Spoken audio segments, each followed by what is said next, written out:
নমস্কাৰ সকলোলৈকে ৰঙালী বিহু আৰু অসমীয়া নৱবৰ্ষৰ বহুত বহুত শুভকামনা জনালোঁ। আজি মই আপোনালোকৰ ওচৰলৈ আকৌ আন এটা নিউমাৰলজি বিষয় লৈ আহিছোঁ। আপোনালোকৰ বাৰু জন্ম যিকোনো মাহৰ 2, 11, 20, 29 তাৰিখে হৈছে নেকি? যদি হৈছে তেনেহ'লে আপোনালোকৰ ৰুলিং প্লেনেট হ'ল চন্দ্ৰ বা মুন।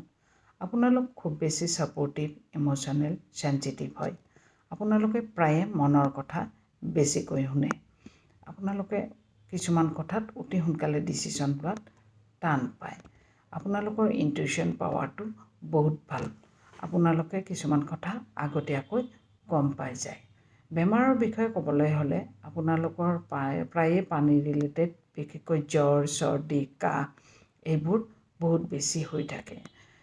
আপোনালোকৰ এটা ভাল কেৰেক্টাৰিষ্টিক্স হ'ল এজ এ পাৰ্টনাৰ আপোনালোক খুব বেছি ছাপৰ্টিভ হয়। আপোনালোকে স্পাইচি আৰু মিঠাই খাই খুবেই ভাল পায়। পূৰ্ণিমা আৰু অমাৱস্যাৰ সময়ত আপোনালোক বহুত বেছি ইম'শ্যনেল হৈ পৰে। কিবা কাৰণ থাকিবও পাৰে, নাথাকিবও পাৰে। আপোনালোকৰ মাৰ লগত এটাচমেণ্টটো বহুত ভাল হয়। সকলো কথা মাৰ লগত শ্বেয়াৰ কৰি বহুত ভাল পায়। আৰু ৰিমেডি হিচাপে ক'বলৈ হ'লে আপোনালোকে হোৱাইট আৰু চিলভাৰ কালাৰটো বেছিকৈ ব্যৱহাৰ কৰিব পাৰে। ইয়াত আৰু বেছি জানিব বিচাৰিলে মোৰ লগত যোগাযোগ কৰিব। Thank U.